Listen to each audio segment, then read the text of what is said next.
Support for the Capital Connection comes from United University Professions, representing 37,000 academic and professional employees at SUNY campuses and teaching hospitals across New York State. Frederick E. Cole, President, uupinfo.org. And New York State United Teachers, representing professionals in education and healthcare, online at nysut.org.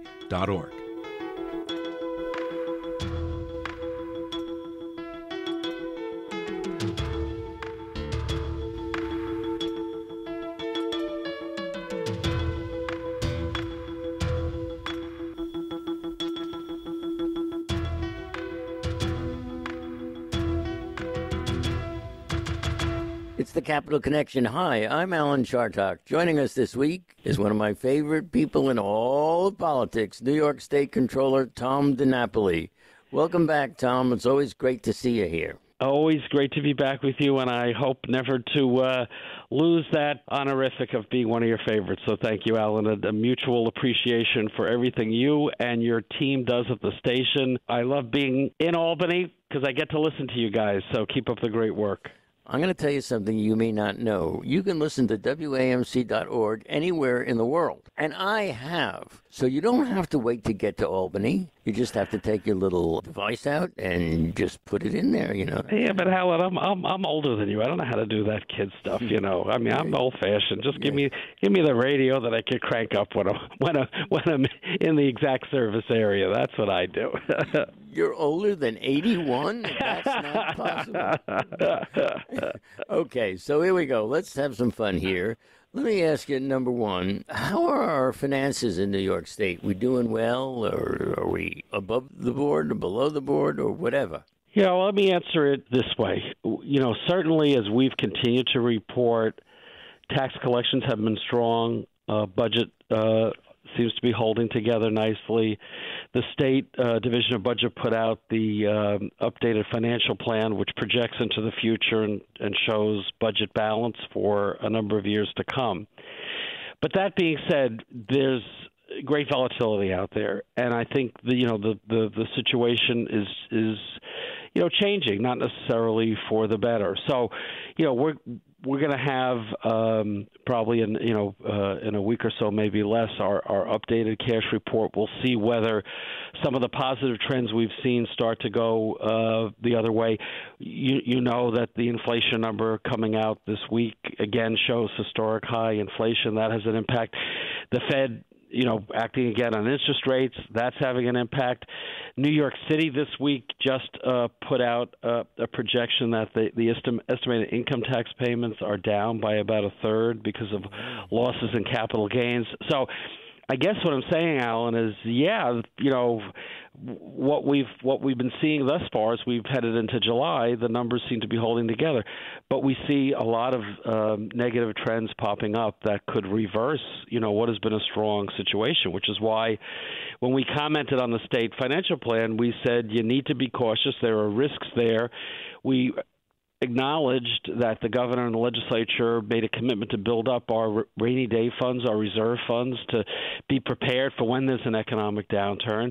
But, my recommendation in our analysis is they need to accelerate how quickly we build up those funds, because that rainy day may be happening a lot sooner than some of us had anticipated. So bottom line, we've been fine, but there are a lot of negative trends that seem to be coming to play here, and that rainy day we've been warning about may be coming a little sooner than we had hoped. Now, I just heard the word inflation. What's happening with our inflation in New York, and is it different from other places? Well, I mean, there's always regional variances. I know, the numbers just came out this week. I haven't seen a breakdown of the regional variances yet. Actually, on some measures, believe it or not, the New York City metro area has been a little less in some categories than some other parts of the country. But I think it's fair to say we're not an outlier. I mean, we're pretty close to what the numbers are, and that has implications obviously for New York households, but also for New York State. In terms of our spending and buying goods and services. I mean, just the most obvious thing that people are concerned about, gasoline. I mean, obviously the state has purchases there as well, so the state gets impacted just like everyday households get impacted. So that's absolutely going to be a concern. We're putting out the tax cap in a couple of days. We do that calculation, and I'm absolutely expecting that the inflation factor is going to push it to the max of 2%. So that's going to put more pressure on local government budgets. So it's going to continue to be a tough time, and a time for us all to be very cautious and conscious of our spending, and not assume that these headwinds are going to abate anytime soon. Tom DiNapoli, would you be kind enough to explain to all of us about the tax cap? What is it, and why is it so important? Well, that was a law that came into effect a number of years ago that basically had the goal of limiting property tax increases. So there's a calculation that we make in the Comptroller's office. It's called 2%, but that's really a piece of the calculation. It doesn't mean your taxes won't go up more than 2%. And with that tax cap, it's a little different than the tax cap, for instance, that Massachusetts has had and some other states have had. Local governments, meaning school districts and municipalities, they could go beyond the cap that's allowed, but they need a supermajority to exceed the cap. So it still retains for localities the option to set their budget, and then of course the taxes that would follow. But it makes it harder to go beyond the state cap, and for school districts that vote, in New York State, most school districts vote on their budget, but by the public, by voters, they have to get a supermajority, and that's often very hard to do. So when you look at the analysis of property tax trends in recent years, there seems to be no question that the tax cap in New York has moderated property tax increases. Hasn't stopped them, hasn't eliminated them, but the trajectory or the rate of increase has certainly slowed since the tax cap was implemented. Now, one of the things that has annoyed me in the past is when they try to deal with your ability to pre-audit. And the New York Times has written the legislature's proposed budget would have restored to state statute some of the comptroller's pre-audit powers, which had been removed under Mr. Cuomo. Ms. Hochul's budget stripped it out. Now, why is Ms. Hochul basically, unless I'm reading this incorrectly, in the Cuomo camp? Well, I think you basically summarized it accurately. I can't speak to the why part. But, when we say pre-audit, what we're really talking about is the opportunity, which has existed for decades by statute, for the comptroller to review at the front end of a contract that the state would enter into to make sure that everything is appropriate, that good taxpayer value is involved. And what happened, as you point out, under the previous governor, with the support of the legislature, as part of budget negotiations on a couple of occasions, the ability for us to have that authority was watered down. It wasn't eliminated totally, but there were carve-outs, significant carve-outs, billions of dollars on SUNY and CUNY contracts, on centralized contracts through OGS, where you've had many billions of dollars worth of procurements. And there's been an interest, thankfully, on the part of many in the legislature and the good government groups to restore that. So that accountability is there, and to make sure that there's nothing going. Look, we've had a situation with the Buffalo Billion, and some of that involved, entities created through SUNY and involving economic development money, entities that we were cut out of, review. So, hey, no system is perfect, but you want to have as many eyes looking at these arrangements, these contracts before.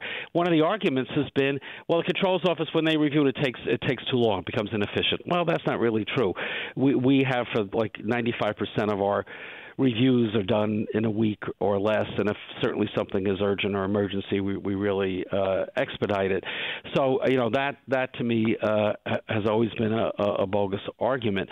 And I just think, we need to be looking out for taxpayer interests. So, as you point out, fast forward to where we're at today, the legislature voted to restore our authority in this area back to what it had been for decades. So it's not really a new authority. It's just really a restoration of that ability to look at again, we call it pre-audit because you're looking at the contract ahead of time.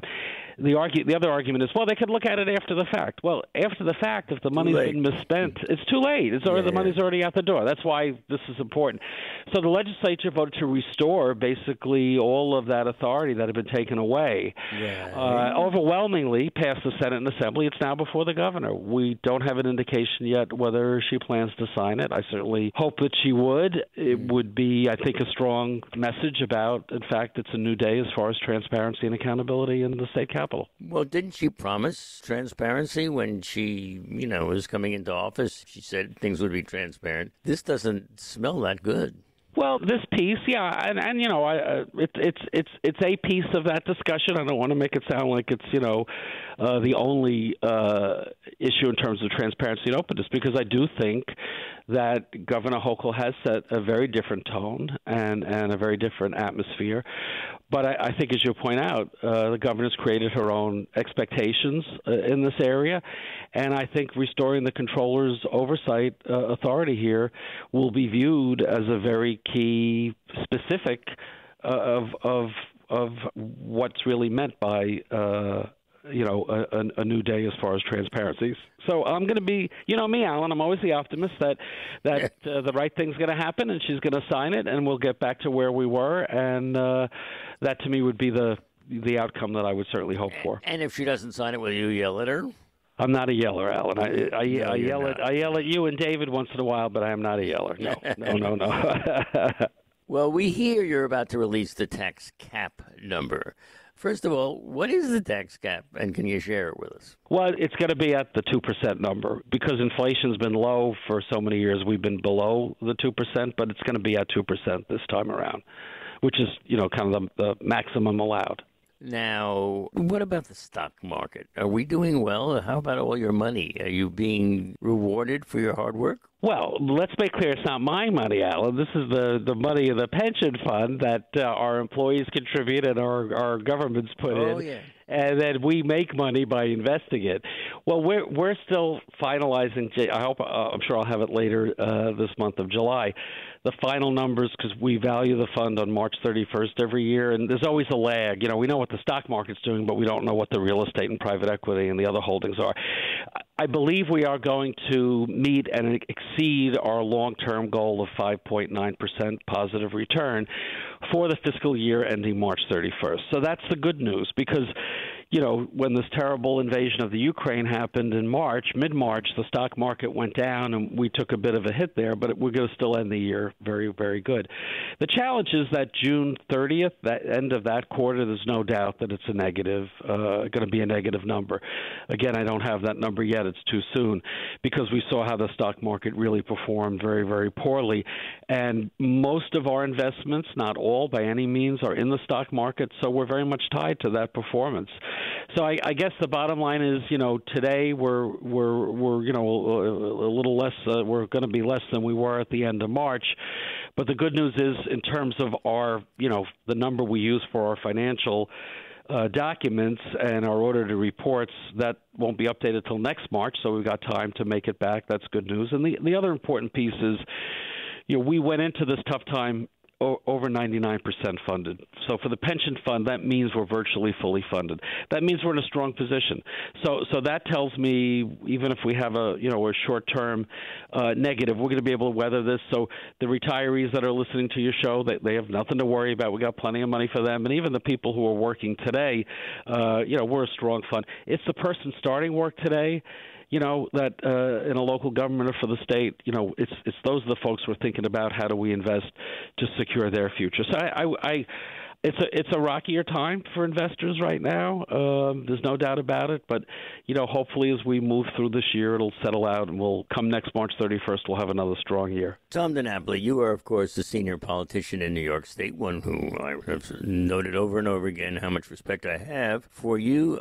But there is now some redistricting hell out there with people running against each other. For example, Carolyn Maloney and Jerry Nadler are up against each other in the same district. What do you say around the breakfast table is going on? Well, you say it's a mess, and it certainly would have been preferable if the legislature could have retained control of the process. It went, as you know, to the courts. The courts threw out the maps for the state Senate and Congress, kind of threw out the maps for the Assembly, but said they hope to deal with that till another time. And it went to an independent master. And, you know, there's some value, one might argue, in terms of an independent master, but you know, this fellow was a professor, no knock on professors, out of Pennsylvania, and you know, probably did not fully get all of the local history, trends, you know, people.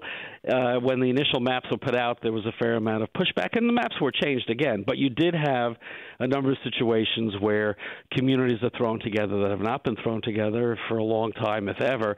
And you do have a situation, you point out, you know, perhaps the most extreme one. We have two senior members of Congress, and New York needs senior members of Congress because it gives us more leverage, especially as we've lost yet another seat in our delegation as part of the census. Carolyn Maloney and Jerry Nadler, you know, really giants in New York State politics and key committee chairs in the House of Representatives, and they're running against each other. They're in the same district, so you have friends against friends. You have people that have been on the same side, you know, going against each other. You've got some of the same dynamic in some of the state Senate seats, and you have a primary in August. At the end of August, there was a low turnout for the June primary. I think everybody's projecting an even lower turnout in August.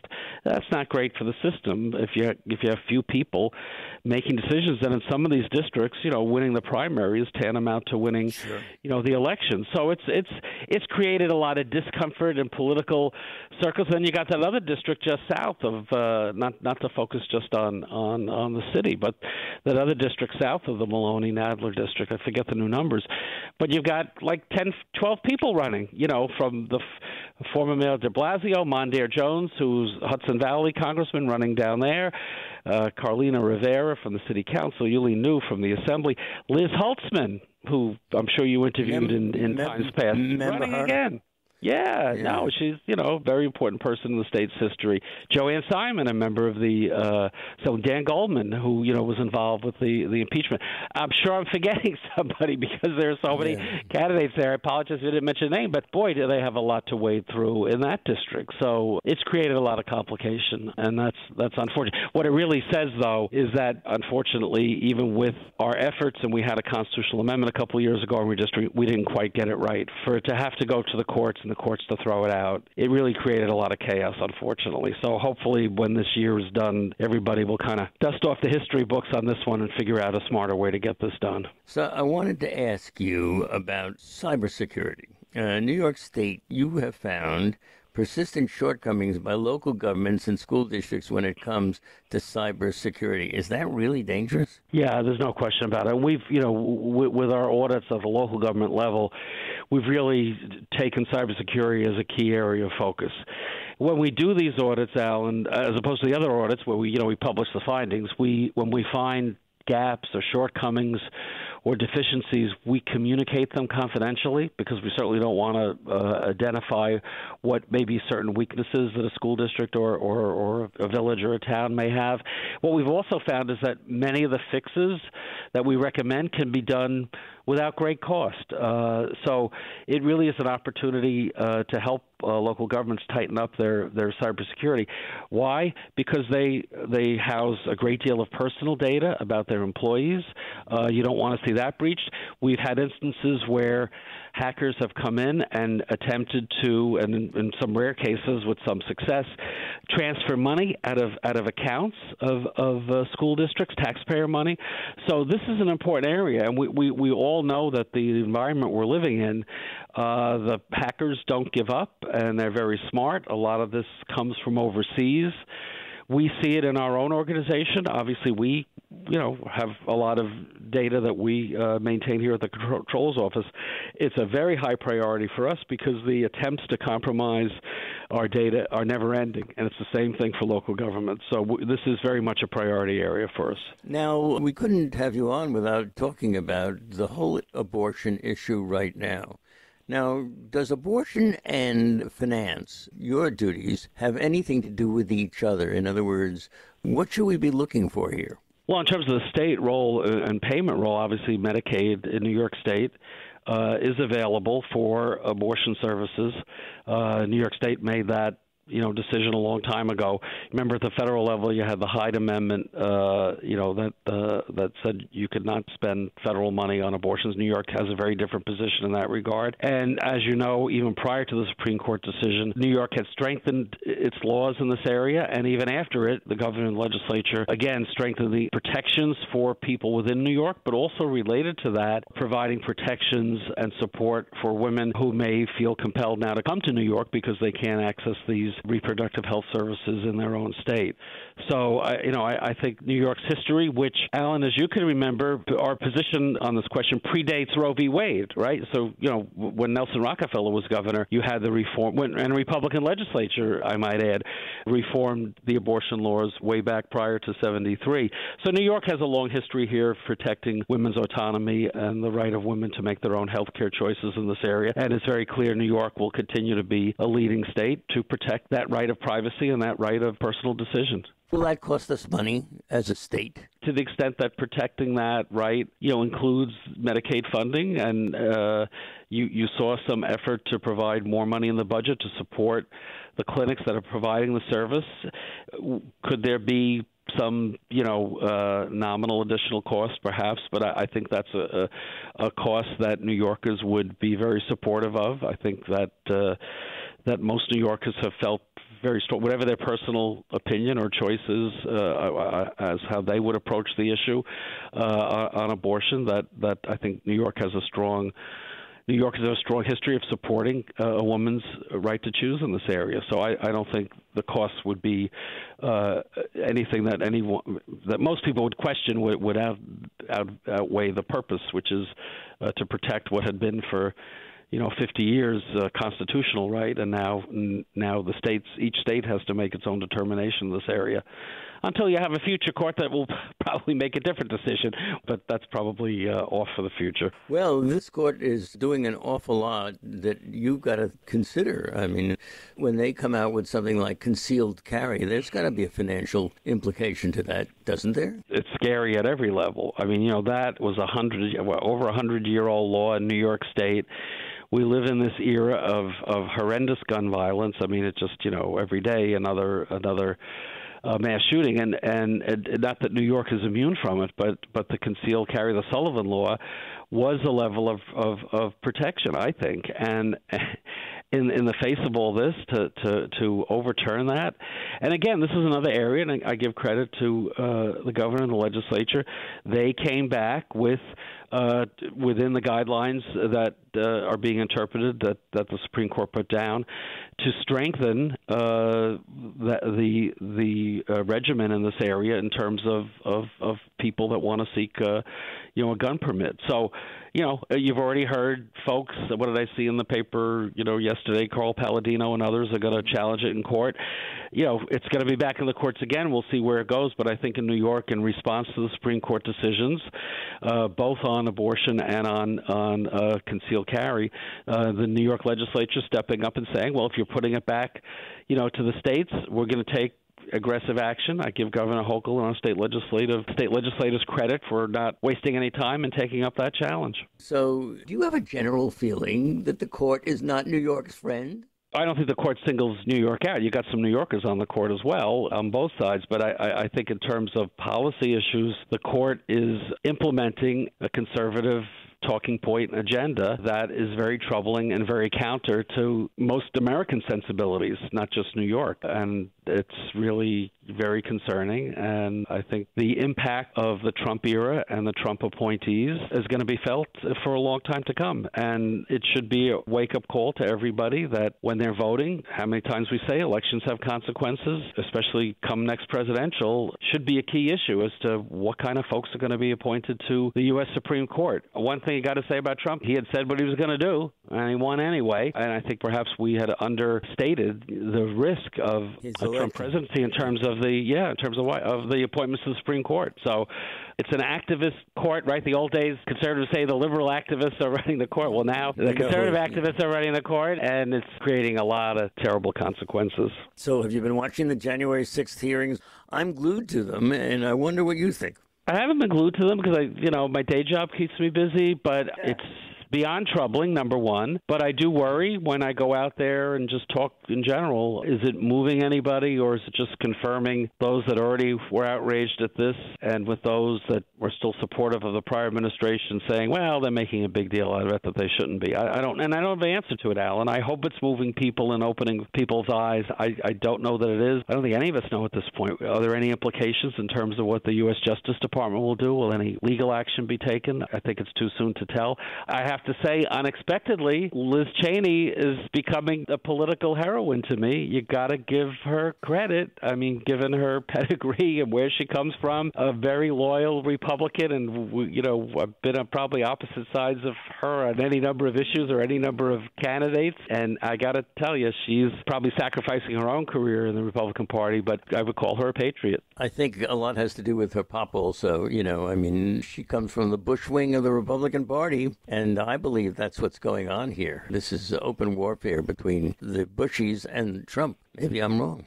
No, yeah, you're right. But I'll also give her some credit that I just think she sat there and said, how could we stand for this? I mean, I give her credit. It's not just part of a political calculation. Because obviously, from what you hear, it doesn't seem like it's helping her in the polls in Wyoming, that's for sure. So, but she'll go down in history as someone who really stood up for what she believed in at great personal cost. So when you do your profiles, encourage number 2 to follow Jack Kennedy's book, have a chapter on Liz Cheney. Whoever wrote it for Jack Kennedy, I hope they write it for me, too. It was Madame Bierbaum, by the way. I think she was the ghostwriter. She wrote it in French first. It had to be translated.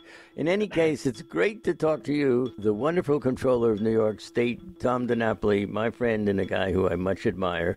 Thanks so much for being with us, and we hope you'll come back again. You bet. Thanks, Alan.